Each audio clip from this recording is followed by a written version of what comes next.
नमस्कार विद्यार्थियों, वेदांत क्लासेज में आप सभी का हार्दिक स्वागत व अभिनंदन। विद्यार्थियों, हम चर्चा कर रहे थे विसर्ग संधि के ऊपर। कौन सी संधि के ऊपर चर्चा कर रहे थे? विसर्ग संधि के ऊपर चर्चा कर रहे थे। और विसर्ग संधि के कितने नियम लिखा दिए थे आपको? 3 नियम करवा दिए थे ना।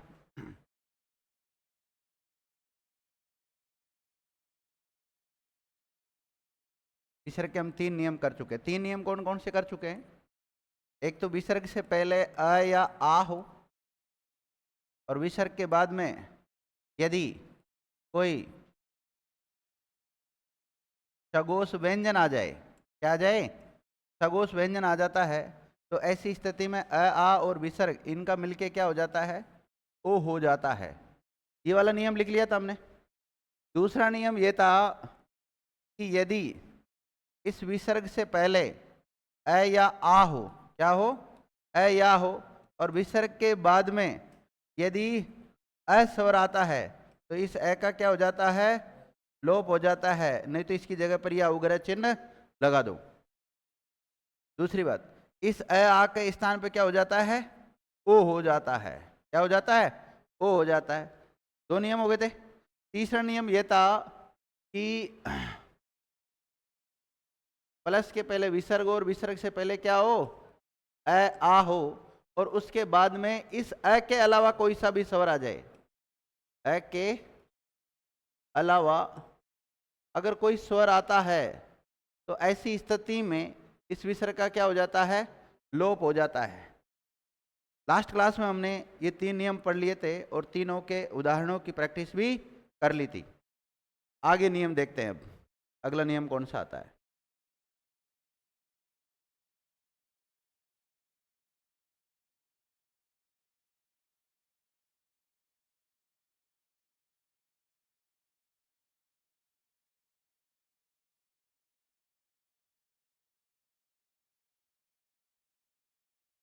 विसर्ग से पहले अ या आ हो, क्या हो? अ या आ हो, और इस विसर्ग के बाद में यदि क प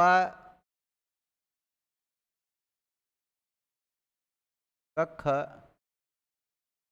प फ अगर ये व्यंजन आ जाते हैं तो फिर ऐसी स्थिति में इस विसर्ग के स्थान पर सड़क वाला स हो जाता है।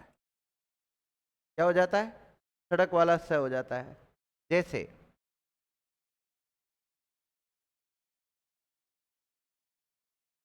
भादन कर, भादन कर। अब बताओ इस विसर्ग के स्थान पे क्या होगा? क्यों होगा? क्योंकि ब में कौन सा स्वर छुपा हुआ है? आ छुपा हुआ है। तो इसकी जगह पर सड़क वाला स करना है, वो भी हलंत वाला दंते स। जुड़ेगा जब क्या बन जाएगा? भास्कर शब्द बन जाएगा। तो भास्कर शब्द का अगर आपसे संधि विच्छेद पूछा जाए कि इसका संधि विच्छेद क्या होगा, तो भा विसर्ग कर। ठीक है ना? देखो इसको, विसर्ग से पहले, विसर्ग से पहले अ ओब्लिक आ स्वर हो, अ ओब्लिक आ स्वर हो, तथा विसर्ग के बाद में, विसर्ग के बाद में क ख क ख प फ प फ व्यंजन आते हो, तो ऐसी स्थिति में, तो ऐसी स्थिति में विसर्ग के स्थान पर, विसर्ग के स्थान पर छ हो जाता है। और छ भी कौन सा वाला? दंते श हो जाता है। लिख लिया?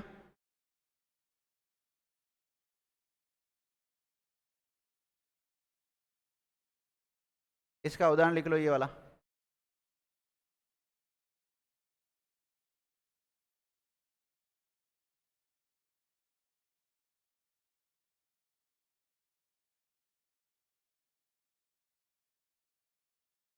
ये वाला उदाहरण लिख लो, भा विसर्ग कर।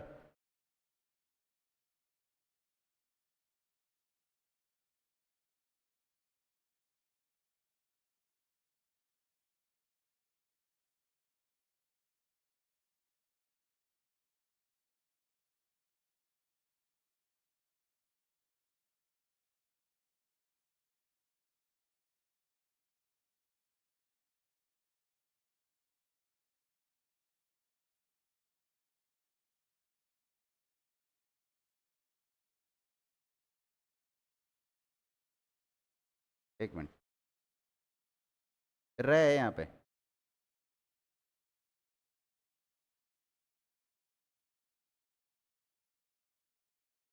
तिरय विसर्कृत, नमः धनकार, नमः धनकार।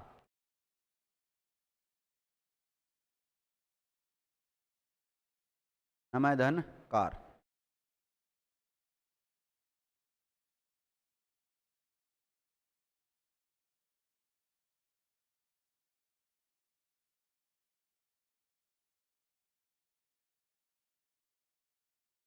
देखिएगा, अगर हम बात करें, अपना जो अगला नियम हमने अभी लिखा है, विसर्ग से पहले क्या हो, आ हो, और विसर्ग के बाद में क्या हो, क ख प फ हो। तो ऐसी स्थिति में विसर्ग के स्थान पे क्या हो जाता है, सड़क वाला स हो जाता है। इसको आपको शॉर्ट में लिखना था, और शॉर्ट में लिखने के बाद में ये उदाहरण लिखना था, भा विसर्ग कर। शब्द क्या बन गया, भास्कर। और अन्य उदाहरण भी लिखा दिए, जैसे मैंने इसका पूरा विसर्ग कार, पुरस्कार हो जाएगा। इसकी जगह क्या बनेगा,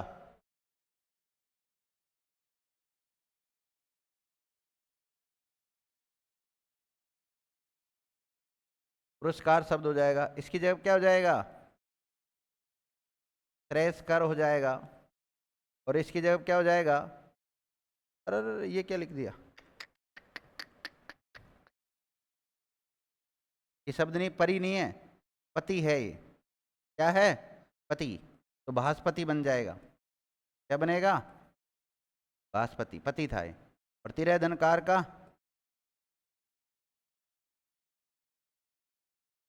तिरस्कार शब्द बन जाएगा। और इसका क्या बन जाएगा, नमस्कार। अब कई बार हम सोचते हैं नमस्कार में कौन सा सह लगा हुआ, शंकर वाला लगाए, षटकोण वाला लगाए, सड़क वाला लगाए, तो कौन सा वाला आएगा, सड़क वाला, दंते से आएगा, ध्यान रखना। इसी प्रकार तिरस्कृत का क्या बन जाएगा, कुछ नहीं करना, सह जोड़ना है, तिरस्कृत। वाचस्पति का क्या हो जाएगा, वाचय धनपति का क्या हो जाएगा, वाचस्पति।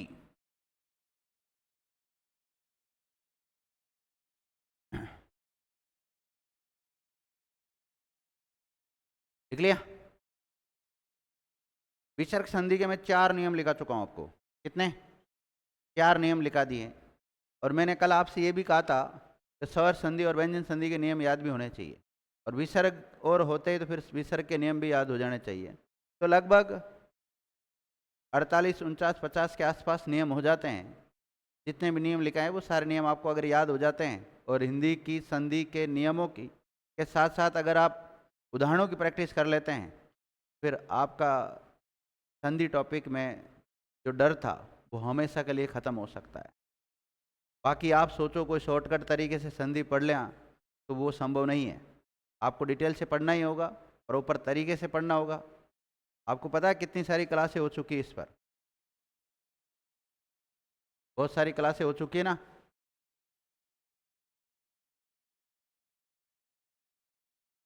एक बार पढ़ो कोई चीज़ को, ढंग से पढ़ो बस, और हर बार आपको अपडेट मिलेगा, एक्स्ट्रा उदाहरण मिलेंगे। लिख लिया यहाँ तक। अगला नियम,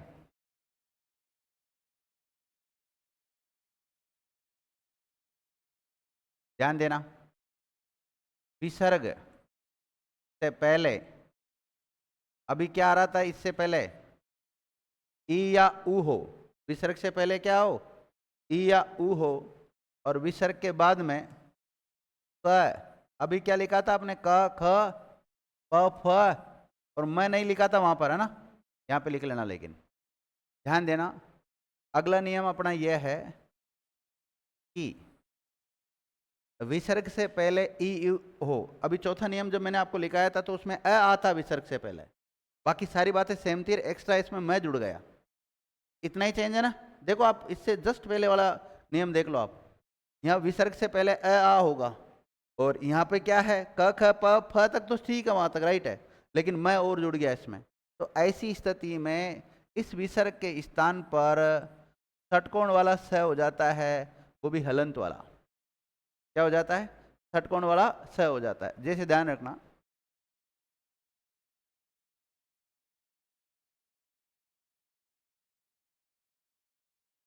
देखिए तय में कौन सा स्वर छुपा हुआ है, ऊ, और ऊ के बाद में क्या आ रहा है, विसर्ग। क्या इसमें ये नियम काम कर रहा है, कर रहा है, तो विसर्ग के स्थान पे क्या बनाओ बताओ, स, वो भी कैसा, हलंत वाला।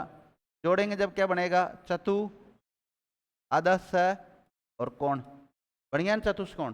तो चतुष्कोण शब्द का संधि विच्छेद क्या होता है, चतु विसर्ग कोण, चतुष्कोण में विसर्ग संधि है। कौन संधि है, विसर्ग संधि। लिखिएगा, मैं लिखा देता हूं, विसर्ग से पहले, विसर्ग से पहले ई ऑब्लिक ऊ स्वर हो, ई ऑब्लिक ऊ स्वर हो, और विसर्ग के बाद में, और विसर्ग के बाद में यदि, यदि क ख प फ और म व्यंजन आता हो, तो विसर्ग के स्थान पर, विसर्ग के स्थान पर छ हो जाता है। और कौन सा स कहते हैं इसको, नाम क्या है इस स का, मूर्धन्य स है। कौन सा है, मूर्धन्य स है।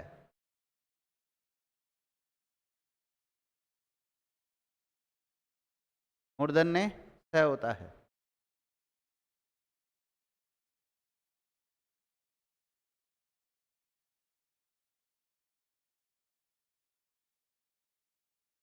एक काम कर लें, इसको शॉर्ट में लिख लें इस नियम को,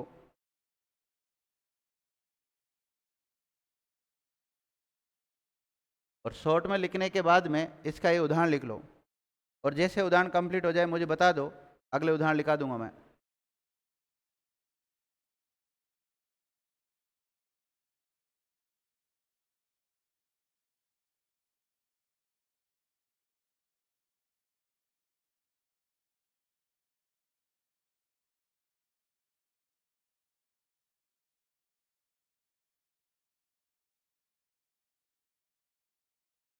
लिख लिया।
बनाओ।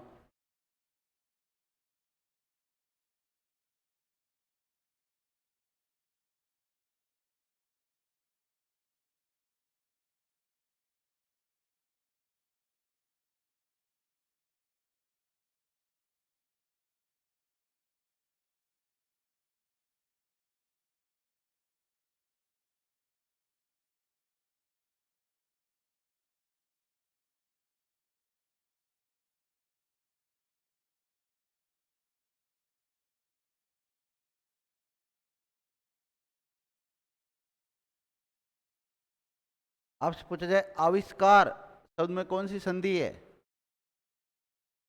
सब में विसर्ग लगा है ना, इससे पहले नहीं लगा होता किसी में ना, यहाँ लगा दिया, लगा। आविष्कार,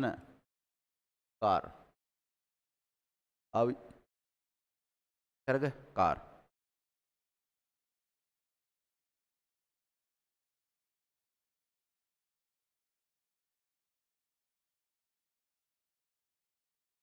हो गया?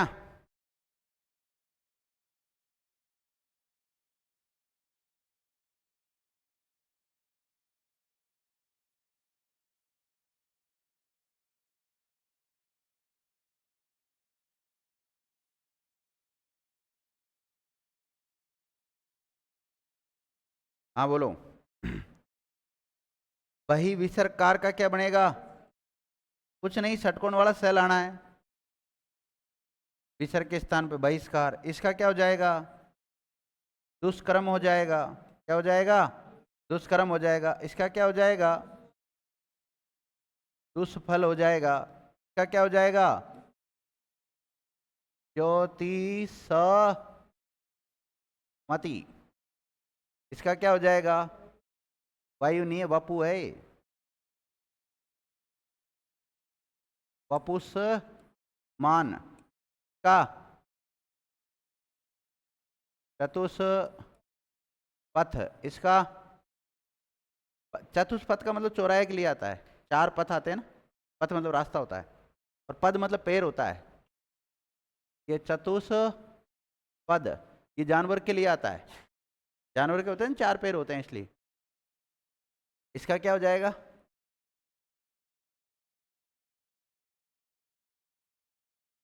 बहिष्कृत। इसका क्या हो जाएगा? सोचते आविष्कार में कौन सा सह लिखे, तो षटकोण वाला सह लिखा करो। चतुष्काष्ट का चतुष्काष्ट हो जाएगा। हो गया पूरा? अगला नियम लिखो।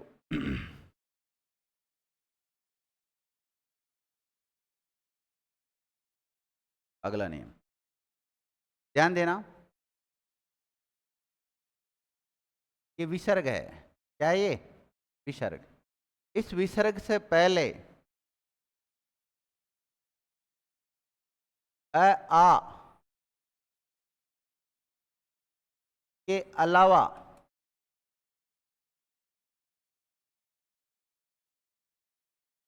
कोई स्वर आता हो, आ नहीं आना चाहिए। विसर्ग से पहले क्या नहीं आना चाहिए? आ नहीं आना चाहिए। पहला जो नियम लिखा था हमने वो क्या लिखा था? विसर्ग से पहले आता हो और उसके बाद में सगोष व्यंजन आता हो। पहला नियम जो कल मैंने लिखाया था आपको। अब ध्यान देना, पहला जो नियम है वो तो यह है कि आ के बाद में विसर्ग और विसर्ग के बाद में सगोष व्यंजन हो।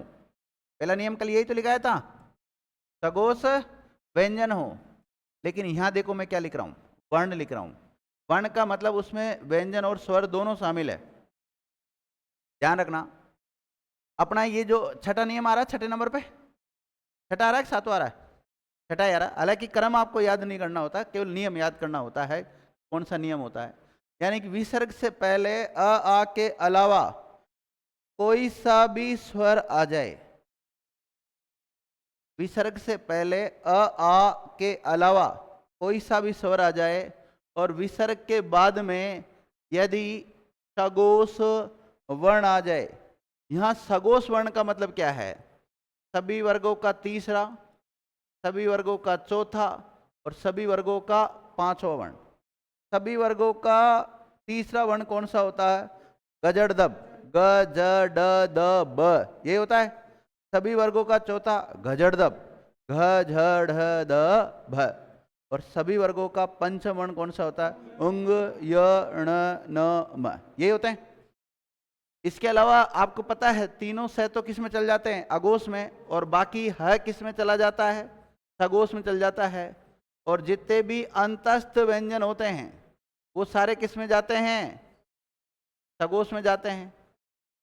और ये अंतस्थ व्यंजनों की संख्या कितनी? 4, 11, 11। और इसके अलावा सभी स्वर जिनकी संख्या है 11, ये सारे किस में चल जाते हैं? सगोश। तो इनकी संख्या कितनी हो जाती है? 31 हो जाती है, 31 हो जाती है। मैंने आपको लिखा भी था, ये पहले बेसिक जानकारी में लिखा दिया था। तो अपना नियम क्या कह रहा है कि विसर्ग से पहले अ आ के अलावा कोई सा भी स्वर आए, चाहे ई आए, चाहे ओ आए, चाहे ऊ आए, लेकिन अ आ नहीं आना चाहिए। और बाद में कोई सगोश वर्ण होता है तो ऐसी स्थिति में इस विसर्ग के स्थान पर हलंत वाला र हो जाता है। क्या हो जाता है? हलंत वाला र हो जाता है। जैसे आपको एक उदाहरण देता हूं,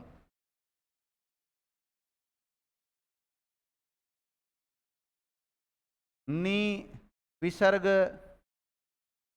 मम। प्रियांशु बताएगा। क्या प्रियांशु अपना नियम काम कर रहा है इसमें? यस या नो? कर रहा है। कैसे कर रहा है? विसर्ग से पहले क्या आ रहा है? न आ रहा है या ई आ रहा है? विसर्ग से पहले क्या आ रहा है? हाँ, ई आ रहा है, क्योंकि इसको तोड़ेंगे जब न और ई टूटेगा ये। तो विसर्ग से पहले क्या हो गया? ओके। तो ऐसी स्थिति में हम विसर्ग के स्थान पर क्या बनाते हैं? बोलो। र। वो भी कैसा? हलंत वाला बनता है। हलंत वाला बनेगा। अब जोड़ते हैं, देखो, नी, आधा र, म और म, यही है। आपको इतना मैंने सिखा दिया कि आधा र होता है वो आगे वाले वर्ण के ऊपर चला जाता है और इसकी मात्रा इस टाइप से बन जाती है, ऊपर जाके बनती है ना। तो देखते हैं,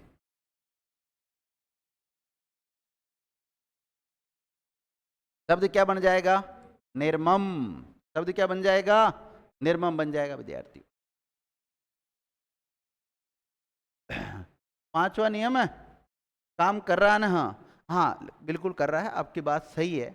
लेकिन मैंने आपको ये भी बता रखा है, जैसे हमने व्यंजन संधि के नियम पढ़े थे कि पहले के बाद में अगर कोई सगोश आता है, तीसरे के बाद में कोई अगोश आता है, पहला तीसरे के बाद में न और म आता है, तो फिर उन पे प्रथम वरीयता न और म वाले नियम को दिया गया था। उसके अलावा पहला, दूसरा, तीसरा, चौथा के बाद में ह आया था तो है का स्पेशली नियम बना दिया था।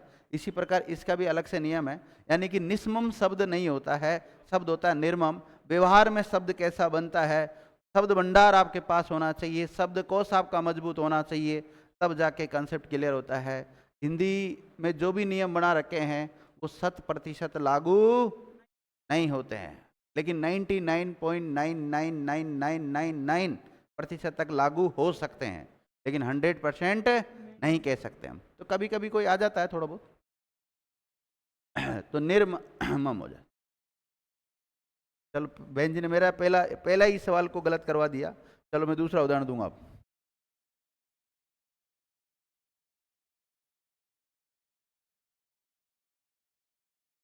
हाँ प्रियंका बहन जी बताना। नी विसर्ग आशा, क्या इसमें ये नियम काम कर रहा है? कैसे कर रहा है काम? विसर्ग से पहले क्या आ रहा है? ई आ रहा है। और विसर्ग के बाद में क्या आ रहा है? आ रहा है। आ क्या होता है? एक स्वर होता है। स्वर सगोश होता है, अगोश होता है? सगोश होता है, क्योंकि 11 स्वर मैंने आपको लिखा है सगोश में आते हैं, ठीक है ना। तो इसकी जगह क्या बनेगा? बोलो। हलंत वाला र। क्या बनेगा? हलंत वाला र। जोड़ेंगे जब ध्यान रखना, नी, र में आ जोड़ा तो रा, बाद में क्या बचा? था। शब्द क्या बन गया? निराशा। सब तो बना निराशा, लेकिन इसका संधि विच्छेद करेंगे तब क्या होगा? नी विसर्ग आशा होगा। क्या होगा? नी विसर्ग आशा होगा, ध्यान रखना। तो एक काम करें आप, लिखा थोड़ी ये नियम अभी तक आपने, चलो मैं लिखा देता हूं। लिखिएगा, विसर्ग से पहले, विसर्ग से पहले विसर्ग से पहले अ आ स्वरों के अलावा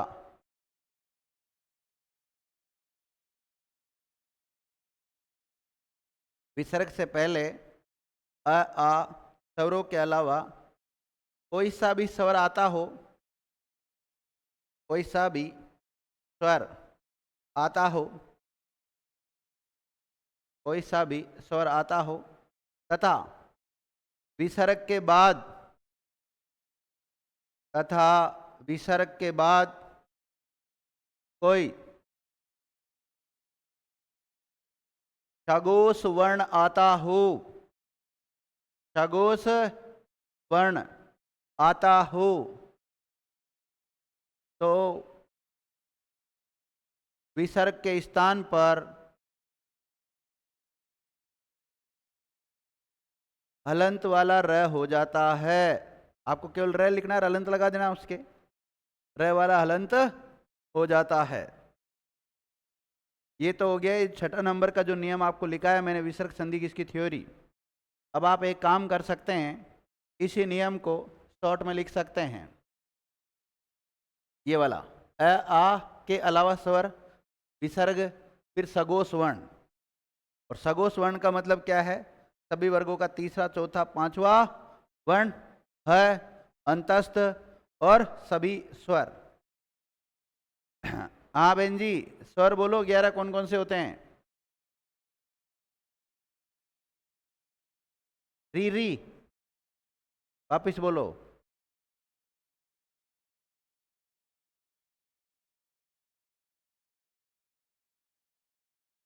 और किसको याद नहीं है स्वर, बताओ। सबको याद है स्वर? व्यंजन, व्यंजन याद है? हाँ बोल भाई, क्या नाम तेरा? मनोज, बता, जोर से बोल। अंग, हाँ।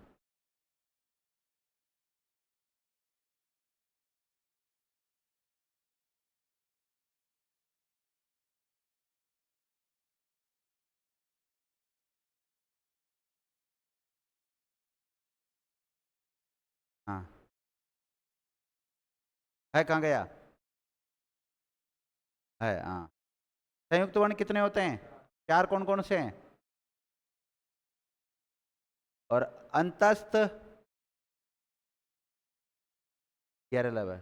और अयोगवाह वर्ण कौन कौन से? अंग और अ है। उच्छिष्ट वर्ण कितने होते हैं? 2, कौन कौन से? द और ढ। और विशिष्ट वर्णों की संख्या कितनी है? 1, कौन सा वाला? ळ, कौन सा है? ळ। टोटल वर्ण कितने हो गए देवनागरी लिपि में वर्तमान में, हिंदी की में? 53 हो गए। पहले कितने थे? 52 थे। पहले ये जो ळ जुड़ा ना, ये नहीं था पहले। चलो लिख लिया आपने इसको? इसको लिख लिया हो तो ये दोनों उदाहरण लिख लो, और बाकी उदाहरण मैं लिखा देता हूं आपको।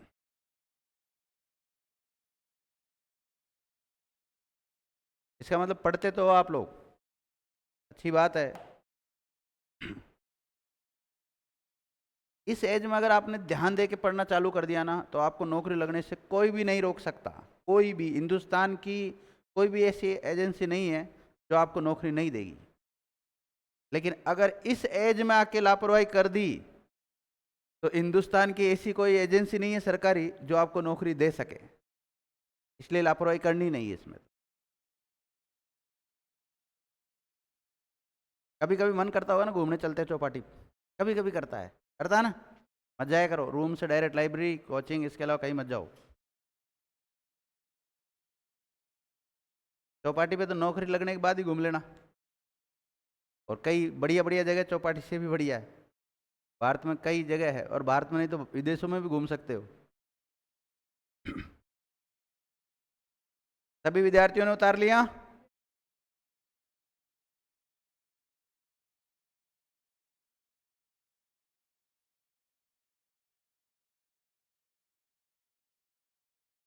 अब देखो, ये शब्द कई बार शुद्ध अशुद्ध में पूछा जाता है।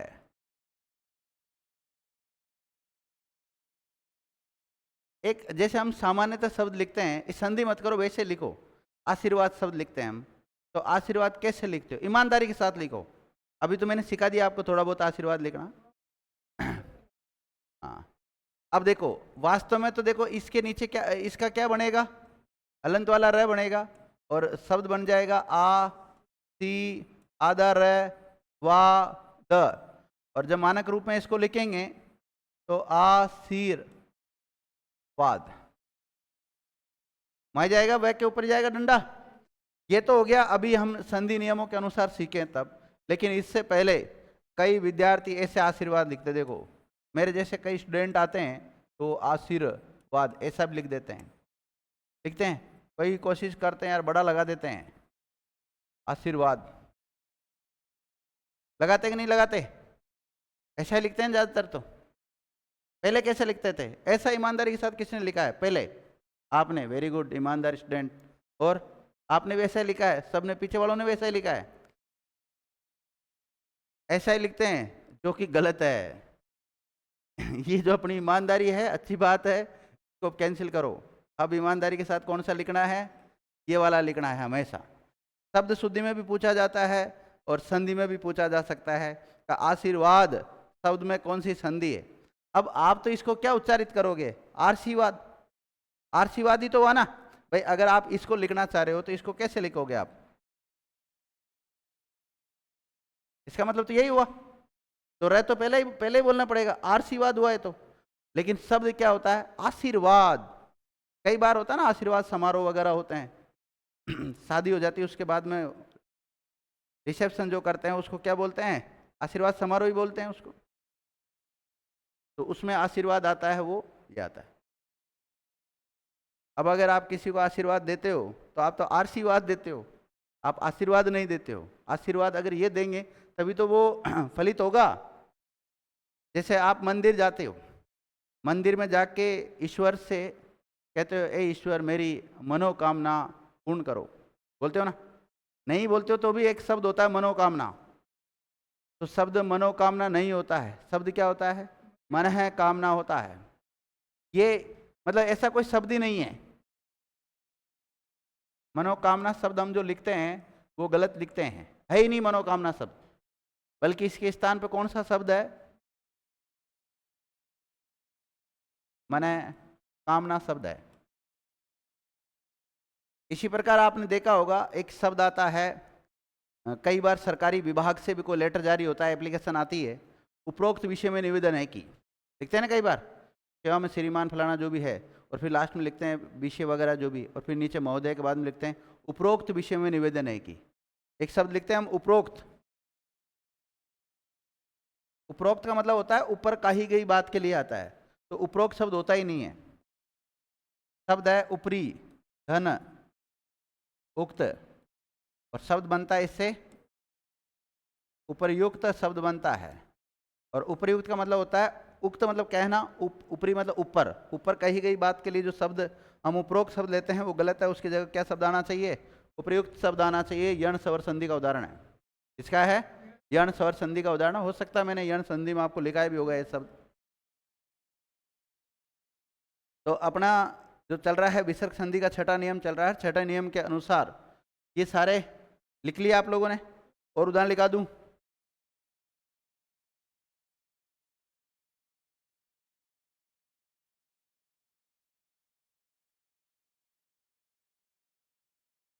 दु विसर्ग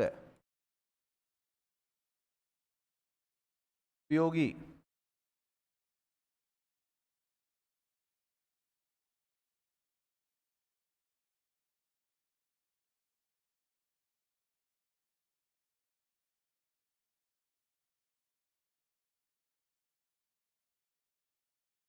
निविसर्ग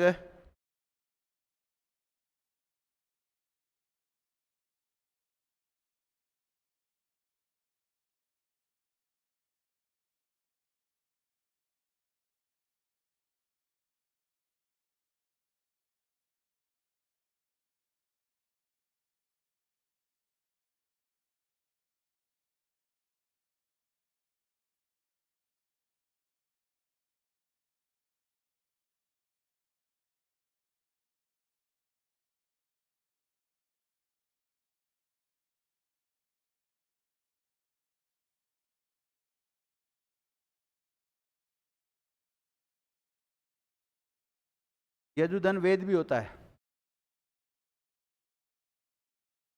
यजुधन वेद, और आयुधन वेद भी इसी से बनता है, आयुर्वेद।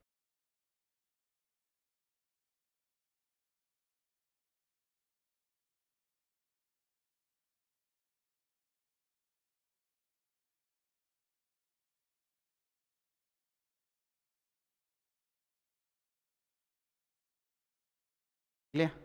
प्रादुधन भाव,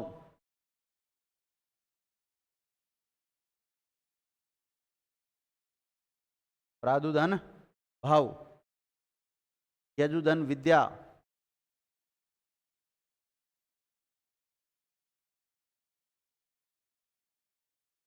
यजुधन विद्या, बहिधन मुखी,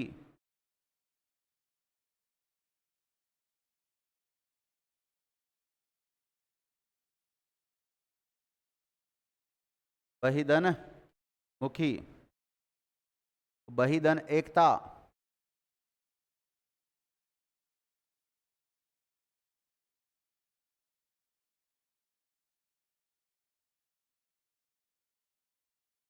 बहिधन एकता, यजुधन भाग,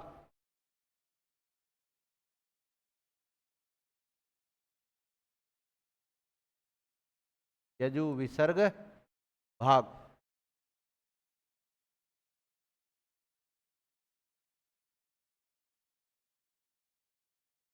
बहिधन द्वार, मैं लिख देता हूं,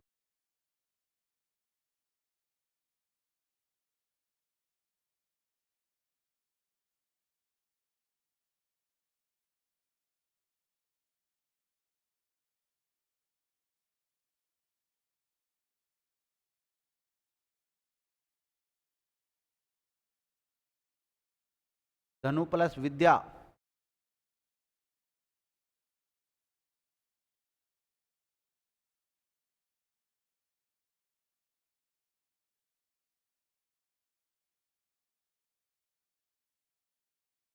धनु प्लस विद्या, चतुर प्लस मास, चतु प्लस मास,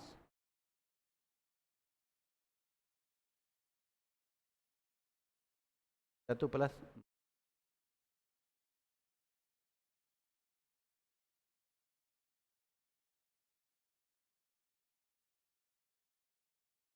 धनु प्लस धर, धनु प्लस धर, धनु धन हरि, आयु प्लस विज्ञान,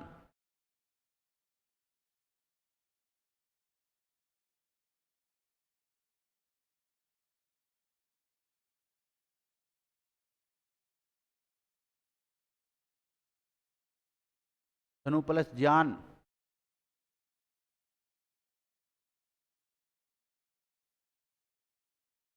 धनु प्लस ज्ञान,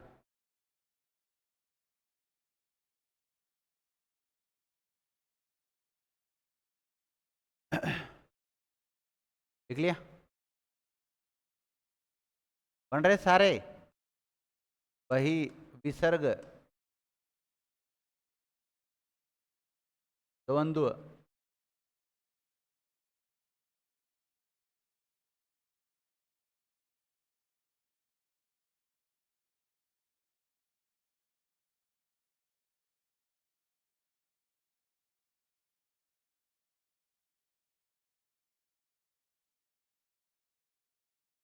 लिख लिया?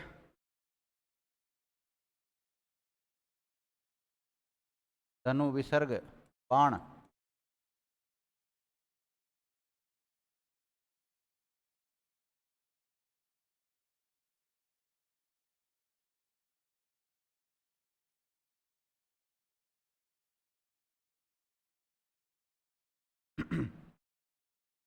करो जल्दी, हल करो। कर लिया तो हाथ हल?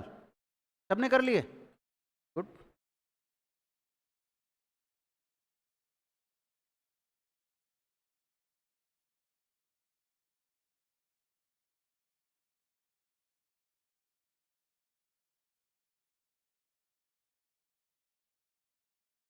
चलो इसका क्या बनाया, इसका क्या बन जाएगा, र बन जाएगा। शब्द क्या बनेगा, वही रे क आ, यही बनाया। इसका दु रु प यो ही, ये बनाया दुरुपयोगी। इसका निर्जन, इसका बोलो रे, तुमने बनाया बताया ना सबने, तो बोल क्यों नहीं है।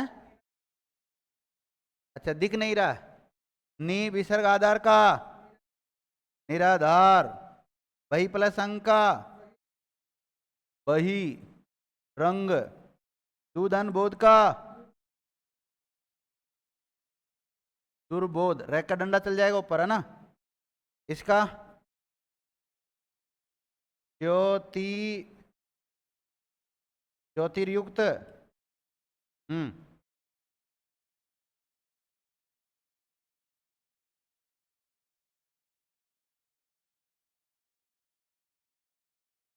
इसका क्या बनाया, यजुर भाग, इसका यजुर वेद, इसका आयुर्वेद, इसका प्रा दुर भाव, इसका यजुर्विद्या, क्या बनेगा,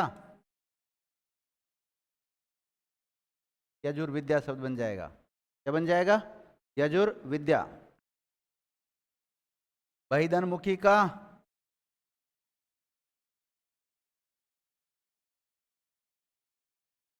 बहिर्मुखी, इसका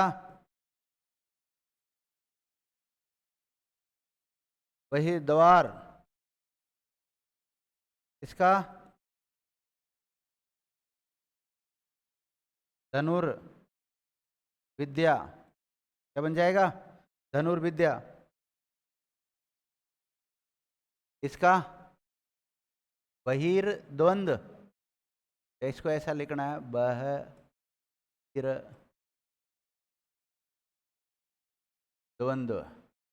ना। इसका चतुर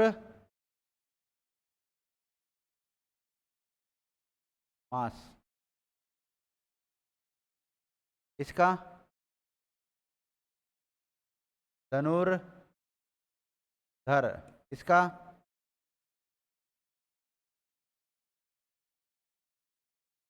धनुर्धारी, इसका आयुर्विज्ञान,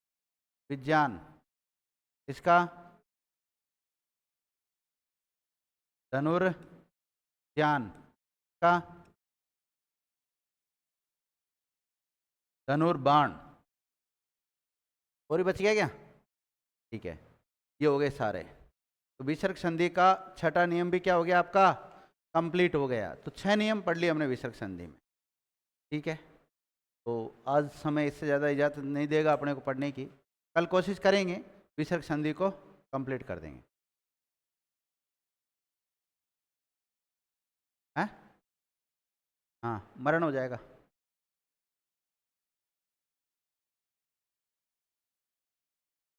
मर,